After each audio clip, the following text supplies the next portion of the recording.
Lucy sat by the small pond, filling her bucket with fresh water. Her mind was lost in the endless list of chores waiting for her at home.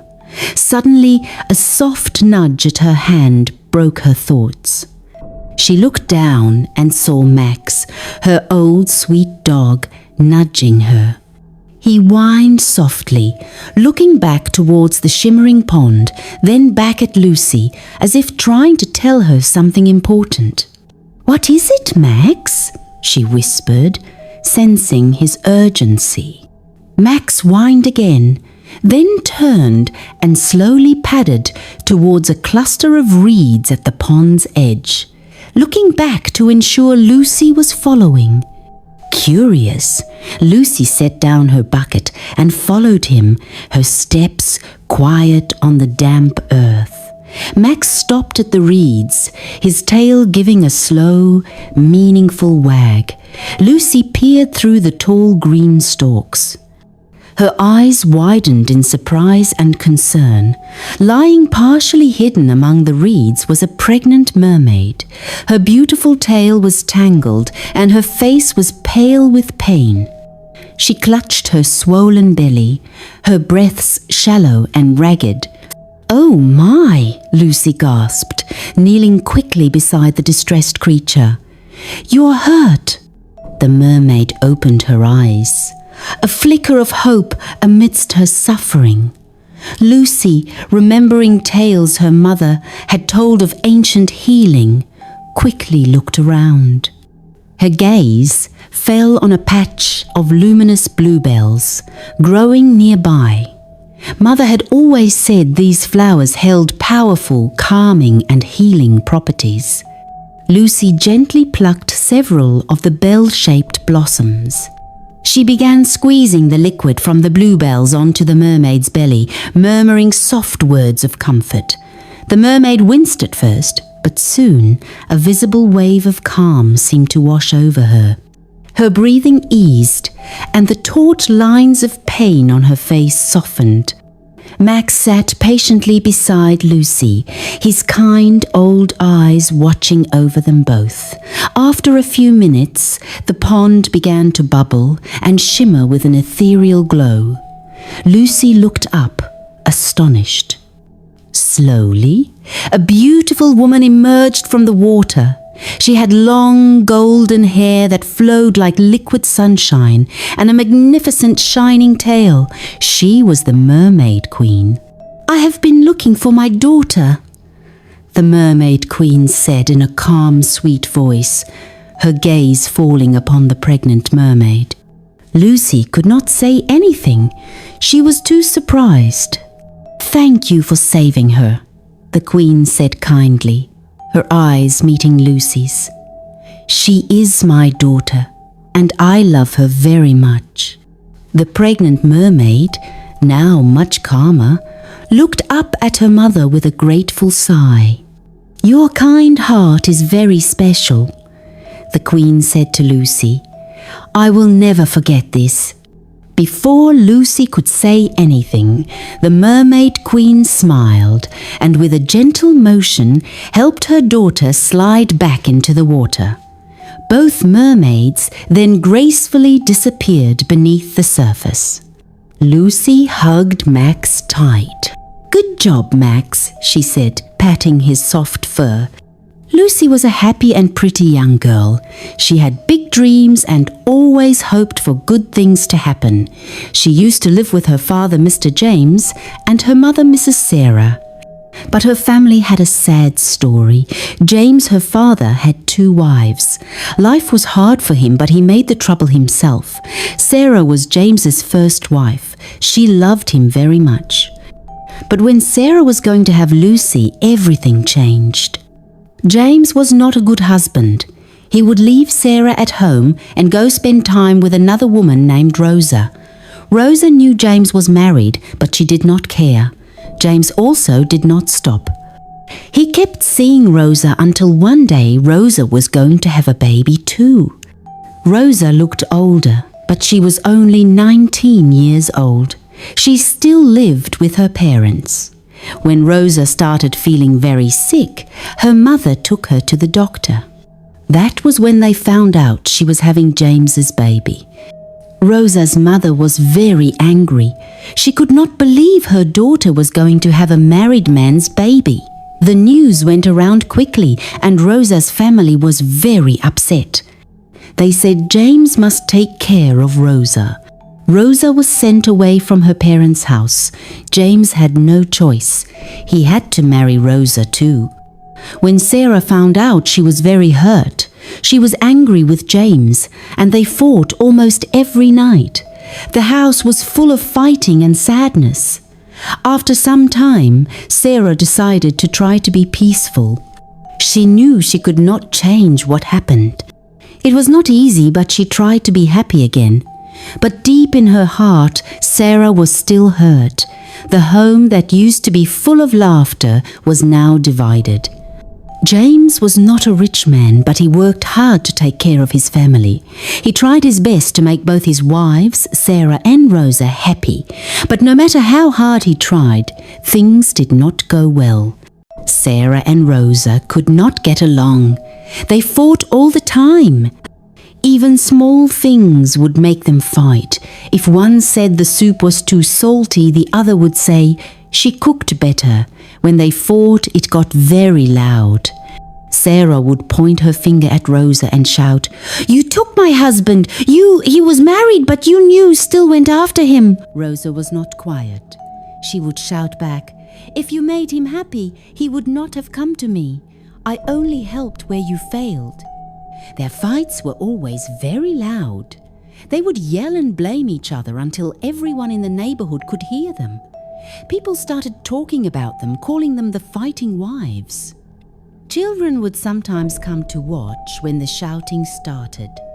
James hated the fighting. He would often sit with his head in his hands, wondering what to do. He would try to make them stop fighting, but it never worked. The anger between Sarah and Rosa was too strong. The home that used to be full of laughter and peace had become a place of noise and fighting. Months passed, and Sarah had her first baby. It was a beautiful baby girl named Lucy. Lucy was her mother's joy and pride. Not long after, Rosa also had her first baby. It was a baby girl named Maria. With both children now in the house, the fighting between Sarah and Rosa got even worse. Their hate became stronger and their words more mean. The children who did nothing wrong often got caught in the middle of their mother's fights. As they grew up, young Maria started learning to hate from her mother. She soon began to hate Lucy, and Lucy, growing up in the middle of all the fighting, felt very confused and sad. Time passed, and Sarah was ready to have another baby. James wanted a boy. That morning, James decided to drive Sarah to the hospital. Lucy stood at the door waving goodbye. "Be careful, Papa," she called out. Sarah smiled and waved back, but they never made it to the hospital. On their way, James and Sarah had a terrible car accident. Their car hit a big truck on the road. By the time help came, it was too late.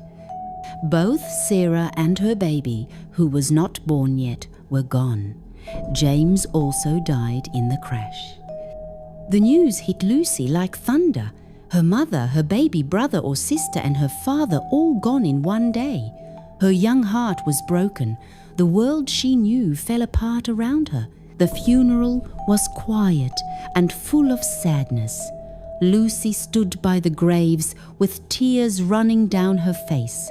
She did not know what would happen to her now. When the burial was over, she was told she had to live with her stepmother, Rosa. Rosa was the woman her mother had fought with so many times. They were like enemies. Lucy's stomach felt sick with fear. How could she live with her mother's enemy? Would Rosa be kind to her?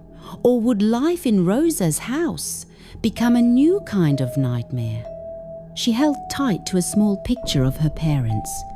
Their faces were smiling back at her.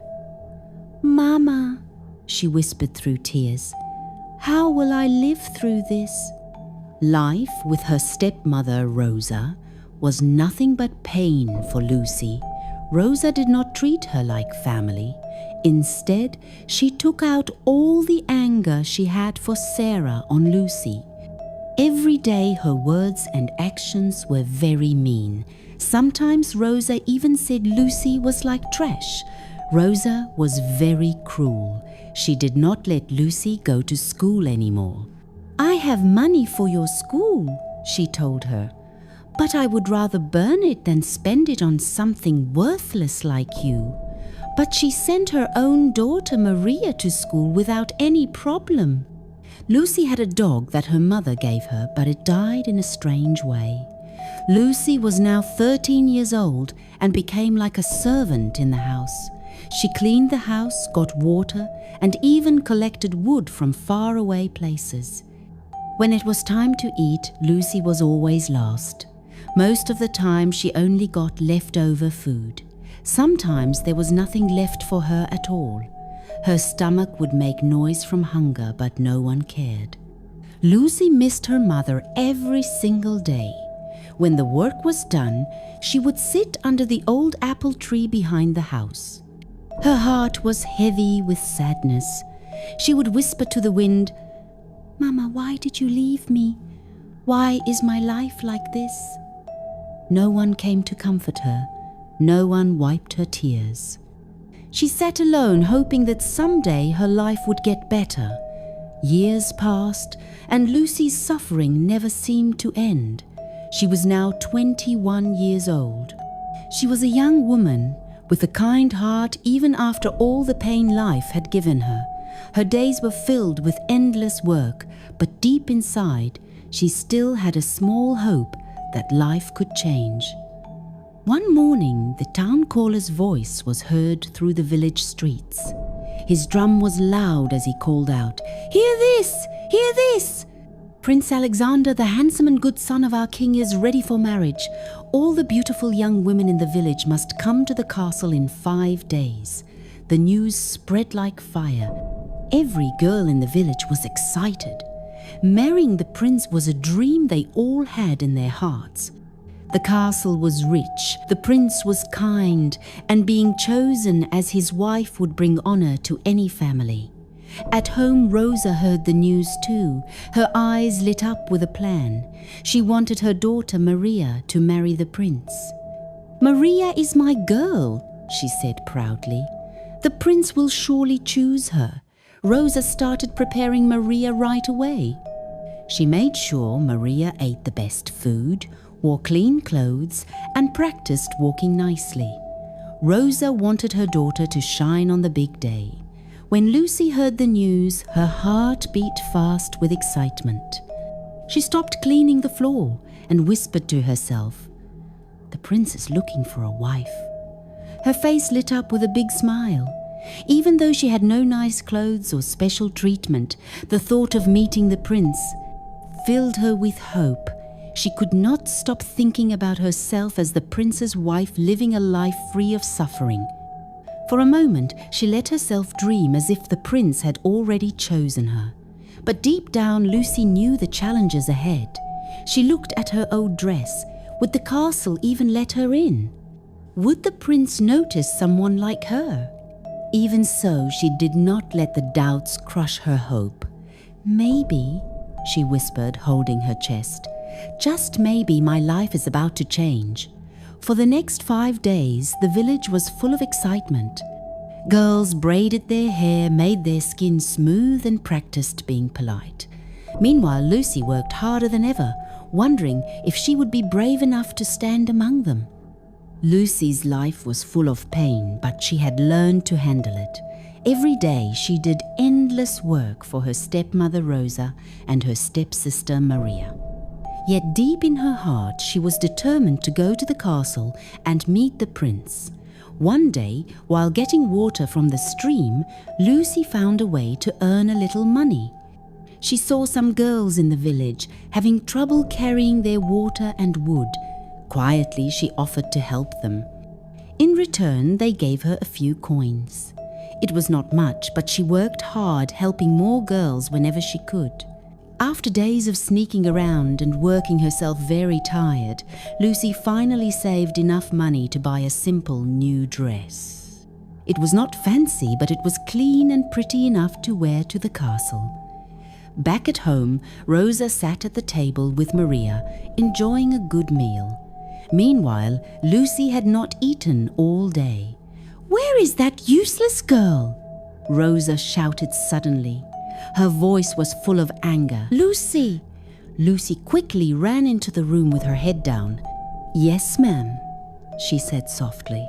"Go to the stream and get water. Don't waste my time," Rosa said meanly. "Yes, ma'am," Lucy replied. Her voice was low and tired. As she turned to leave, Maria saw her and smiled meanly. "When you come back, don't forget to wash my dirty clothes," she added with a mean look. Lucy stopped and looked at her. Tears filled her eyes. She was older than Maria, yet Maria treated her like a servant. It hurt her very much, but she said nothing. "Are you deaf?" Rosa shouted again. Her voice was sharp and cruel. Lucy quickly wiped her tears and said, "Yes, ma'am, I will wash them." As she walked to the stream, her heart hurt. She wondered if her mother could see her now struggling to live in a house where no one loved her. Lucy whispered to herself, "Just a little longer. I can handle this for a little longer." And with that, she wiped her tears, picked up her water jar, and walked toward the stream. On her way to the stream, Lucy walked slowly. Her thoughts were full of dreams. The path was quiet, except for the sound of leaves and her bare feet on the dirt road. Suddenly, she heard footsteps behind her. Turning around, her heart jumped. It was the prince himself, Prince Alexander. Lucy froze in shock. She quickly put her head down. "Good afternoon, my prince," she said nervously. Prince Alexander smiled and stopped a few steps away from her. "Good afternoon," he replied. His voice was calm and kind. "What is your name?" he asked, looking at her. He could tell Lucy was blushing. "Lucy, my prince," she said softly, keeping her eyes on the ground. "Lucy," he said thoughtfully. "That's a beautiful name. What are you doing here alone?" "I'm getting water, my prince," she answered. Her voice was still nervous. Rosa and Maria noticed her sudden change. "What's wrong with her?" Rosa asked, frowning. "She's never this happy." Maria narrowed her eyes. "I don't know. Maybe she's gone crazy." They both watched as Lucy hummed softly to herself. Her joy was impossible to hide. Neither of them could guess the truth, that a single meeting with the prince had given Lucy the hope she needed to keep going. The next day, Lucy went to the stream as usual. On her way back, her heart almost stopped when she saw the prince again. He was standing by the path as if waiting for her. "Good afternoon, Lucy," he said with a warm smile. "Good afternoon, my prince," she replied shyly. Her voice was barely above a whisper. "I was hoping to see you again," he said. "May I walk with you?" Lucy's heart raced. She nodded, unable to find words to say. The guards helped her carry the water. They walked together, talking softly. As they got close to the village, Lucy stopped suddenly. "My prince, please don't go any further," she said. Her voice was shaking. "Why?" "Why not?" he asked, surprised. She looked down. "Please let me go from here." Lucy knew it would not be good for her if her stepmother found out she had been seeing the prince. The prince looked at her for a moment and nodded. "Very well," he said, "but I hope to see you again." Lucy smiled softly. "Thank you, my prince," she said, bowing slightly. She turned and hurried down the path. Her heart was full of mixed feelings. What she did not know was that Maria had been hiding nearby. She had seen everything. The prince walking with Lucy, his warm smile and the way he looked at her. Maria quickly ran back home and burst into the house. "Mama!" she shouted. Her voice was full of anger. "What is it, Maria?" Rosa asked. Maria was breathing hard, trying to catch her breath. "I saw Lucy," she said. "She was with the prince. He was walking with her and smiling at her." Rosa's hand stopped moving. "What did you just say?" Maria repeated. "The prince was with her. He was smiling at her, Mama." Rosa's face became dark with anger. "Ah," she said slowly. Her voice was cold. "Now I see where her happiness is coming from. So she has been meeting with the prince." Maria nodded eagerly. "Mama, we can't let her marry him. It should be me." Rosa stood up. Her mind was already working on a plan. "Don't worry," she said. Her voice was sharp. "She will never marry the prince. Over my dead body will that happen." Maria smiled, pleased with her mother's determination. Together they began to plot against Lucy. They did not know that fate had its own plans. Rosa was very angry. She could not stand the thought of Lucy marrying the prince. She quickly made a wicked plan. She called 2 men from the village and offered them money to kidnap Lucy. "Take her far away," she told them. "Keep her until after the prince chooses his wife. Then you can let her go." The men agreed. They waited for the perfect time to grab her. On the day of the plan, Rosa sent Lucy to get firewood deep in the forest. "Don't waste time," she shouted as Lucy left. Lucy obediently went into the forest. She gathered as much wood as she could and tied it into a bundle. On her way back, she felt the road grow quiet. The birds stopped singing and the air felt heavy. Suddenly, 2 men jumped out from the bushes. They grabbed her arms roughly. Lucy screamed, dropping her bundle of firewood. "Let me go," she cried, struggling against them. But just then, the sound of people coming and voices filled the air.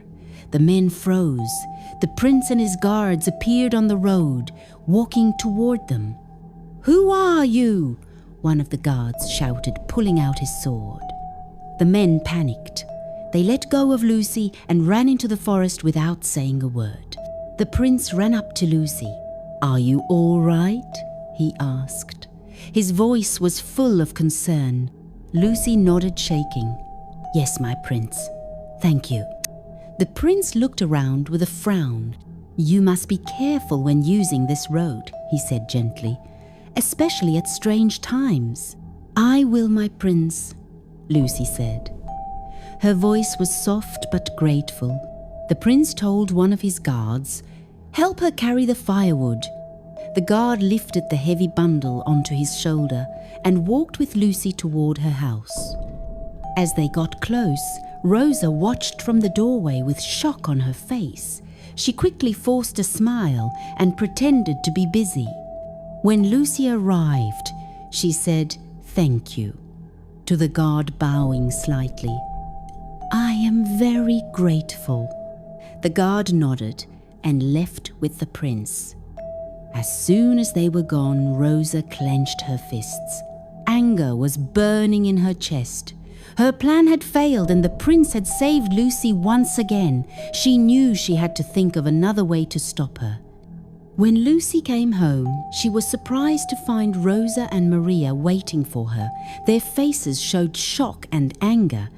"You're back," Rosa said sharply. Her eyes were narrow.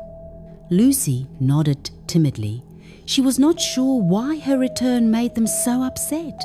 She did not know about their failed plan to keep her away from the prince. Rosa clenched her fists. Her plan had failed, and now with only 2 days left until the event at the castle, her anger boiled over. The next day, Lucy quietly prepared her best dress for the big day. It was not new or shiny, but it was neat and nice. It was the dress she had worked so hard to buy. She carefully laid it out on her mat, feeling a small sense of hope. But Rosa saw the dress and immediately said Lucy had stolen money to buy it. "So you started stealing from me, haven't you?" she shouted. Without waiting for an answer, Rosa grabbed the dress and threw it into the fire.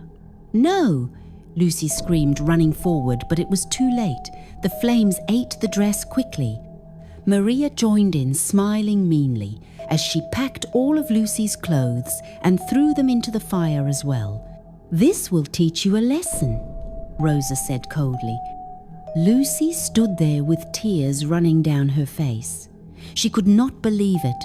The dress she had worked so hard to buy, the one thing that gave her hope, was gone. She was left with nothing but the dirty, smelly rag she wore to get firewood. As if that was not enough, Rosa told her she could not leave the house. "You will not get firewood or water anymore," she said. Her voice was harsh. "I don't want you meeting that prince again." Heartbroken and trapped, Lucy sat in her room crying. She could not see any way out. The event was just a day away, and she had no dress, no way to leave the house, and no one to help her. Lucy felt as if all her hopes had been burned away. The big day finally came, and the whole village was full of excitement. Lucy sat quietly in a corner, watching Rosa and Maria prepare for the event. Rosa brought out her finest jewelry and helped Maria put on a shining dress. She fixed Maria's hair, smiling proudly. "You look perfect," Rosa said, looking at her daughter. "The prince will surely choose you." Maria smiled and spun in front of the mirror, full of confidence. Lucy sat silently. Her heart was heavy with sadness. She knew that if Maria married the prince, Rosa's power over her would grow stronger. She would use that power to keep Lucy suffering forever. She watched as they left the house. Maria walked confidently, while Rosa smiled with pride.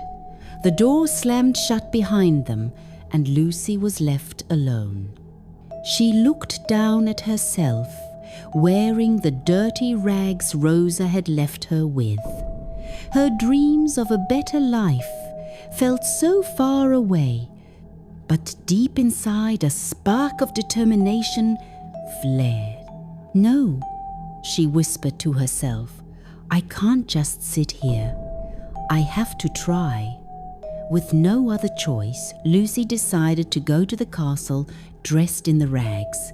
She knew it was not proper, but she had to take the chance. When she arrived at the castle gates, the sight before her was overwhelming. Beautiful young women in dazzling clothes lined up. Their laughter and chatter filled the air. Everyone stared at her, wondering why someone so poorly dressed would even think of coming. But when Lucy stepped forward, the guards at the entrance stopped her immediately. "Where do you think you're going?" one of them asked. His tone was sharp. "I'm here for the prince," Lucy said softly, trying to keep her voice steady. The guards looked her up and down. Their faces were filled with disgust. "Dressed like this?" one guard said with a mean laugh. "You look like a crazy woman. Turn around and leave." Lucy's cheeks burned with shame, but she tried to explain. "Please, I have a special invitation from the prince. He asked me to come." The guards looked at each other and laughed. "A special invitation?" one of them mocked. "The prince would never invite someone dressed like you. Go home." Lucy's heart sank. She tried again, begging them. "Please, just tell him Lucy is here. He will understand." But the guards were not willing to listen.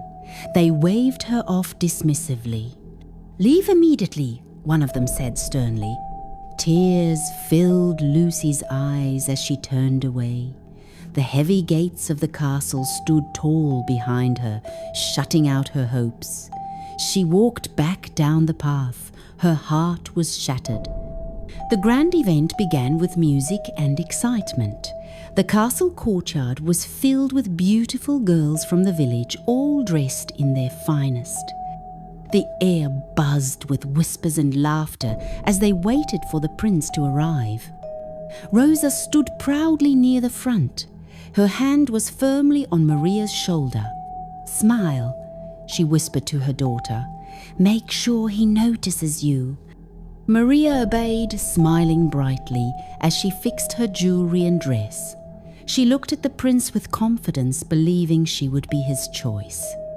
The prince entered the courtyard dressed in royal clothes. His face was calm, but his eyes were searching. He looked through the crowd looking for someone, but she was not there. The prince's heart sank. He could not see Lucy anywhere. He remembered her gentle smile, her kind eyes, and the way her presence had warmed him. He had hoped to see her standing there among the other girls. The king, sitting on his throne, noticed the prince's hesitation. "Son," he said firmly, "you must choose. Time is running out." The prince nodded, but did not move. He kept searching the crowd, hoping Lucy might appear at the last moment. The king frowned and looked at the large clock in the courtyard.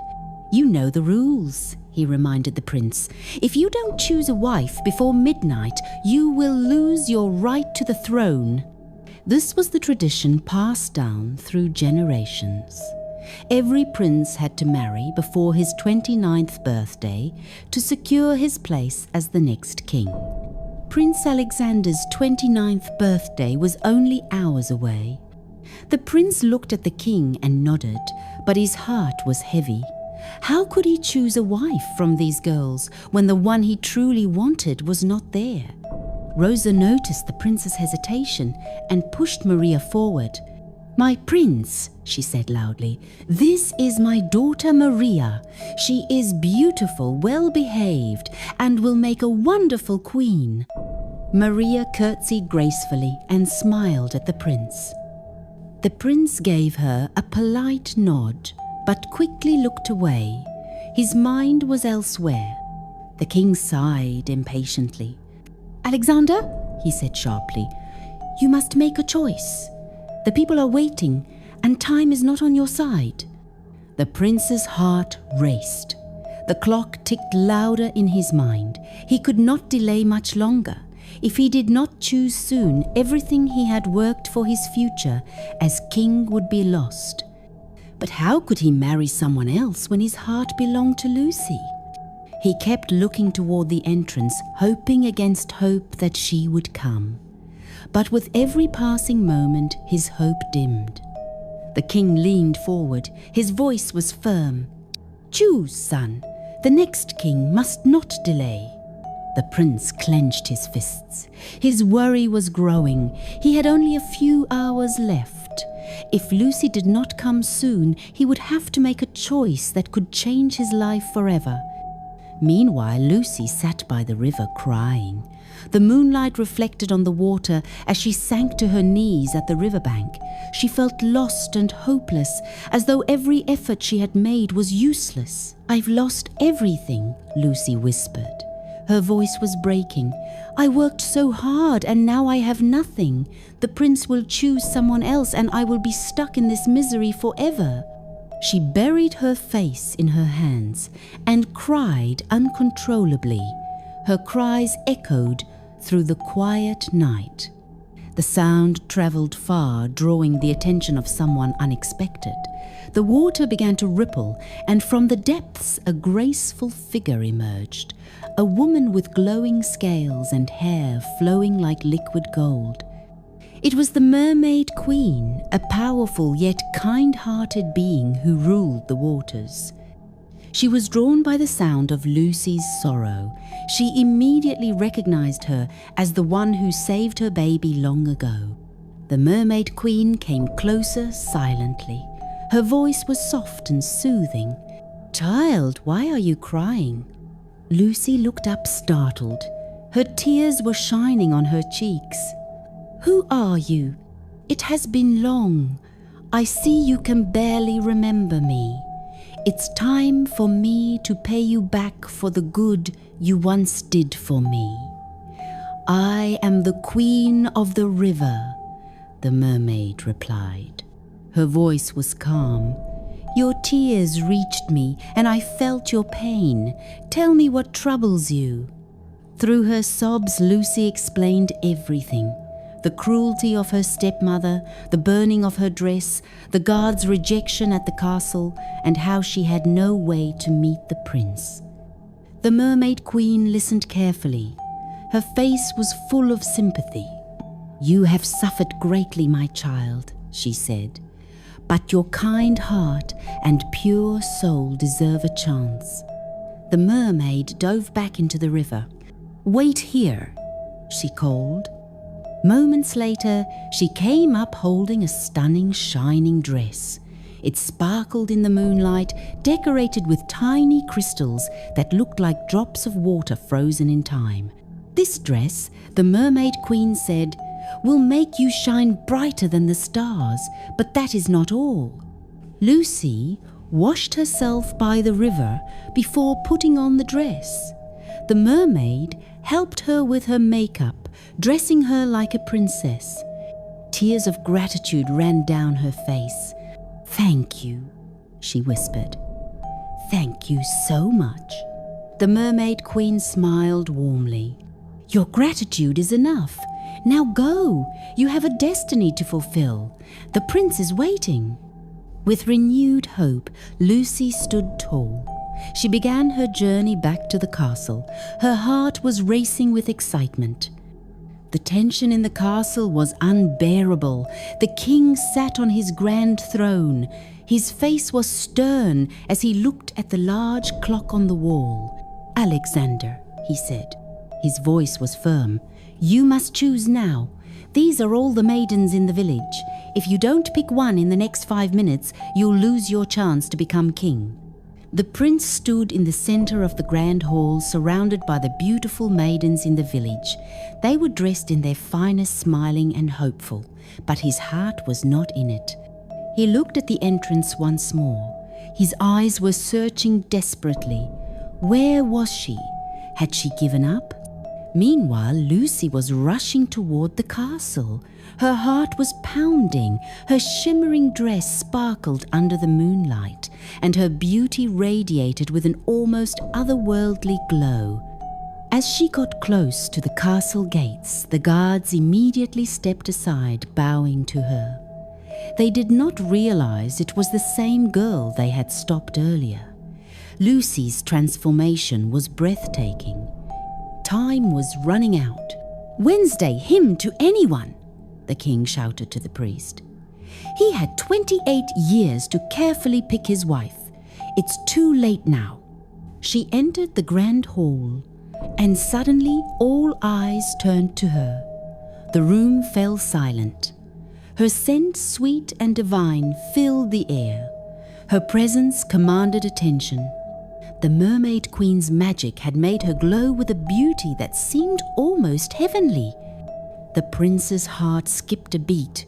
He knew instantly it was her. Without hesitation, he stepped forward. His face lit up with joy. "Lucy," he said. His voice was filled with relief and happiness. He reached out his hand and guided her to the center of the hall. "This is the one I choose," the prince announced proudly.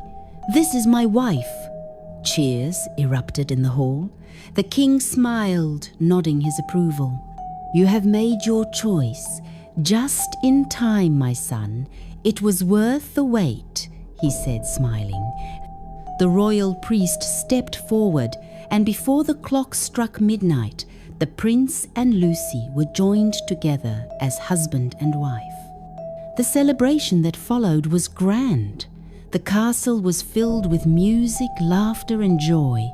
Tables overflowed with food and drinks, and everyone left with gifts and presents. Even the maidens who were not chosen left with full stomachs and smiles on their faces. But not everyone was happy. Rosa and Maria stood in a corner. Their faces were dark with disappointment. Their plan had failed, and they left the castle quietly humiliated and defeated. As the night went on, Lucy stood beside the prince. Her heart was filled with gratitude. For the first time in her life, she felt truly free and deeply loved. Days later, Rosa and Maria, filled with regret, came to the castle. Their faces were filled with shame as they knelt before Lucy. "We are sorry for all we did to you," Rosa said. Her voice was shaking. "Please forgive us. Let us stay here with you." Maria added, "We have learned from our mistakes. Please give us a chance." Lucy listened calmly, but did not speak. She turned to the prince and shared everything. Her years of suffering the cruel treatment. The prince frowned deeply. He whispered to Lucy, "It is best they return to their home. Their presence may harm your peace. They may get jealous later on." Lucy nodded understanding. She told them she had forgiven them but respectfully sent them away. Rosa and Maria bowed their heads. Tears were running down their faces. They left the castle filled with regret and sorrow, knowing they had lost their chance at a better life because of their actions. Years passed, and under Prince Alexander's rule the kingdom flourished. He was crowned king, and Lucy, his beloved wife, was crowned queen. Their love for each other brought peace and prosperity to the land. Soon the castle echoed with laughter again when they welcomed their first child. A beautiful baby girl with her mother's kind eyes and her father's strength.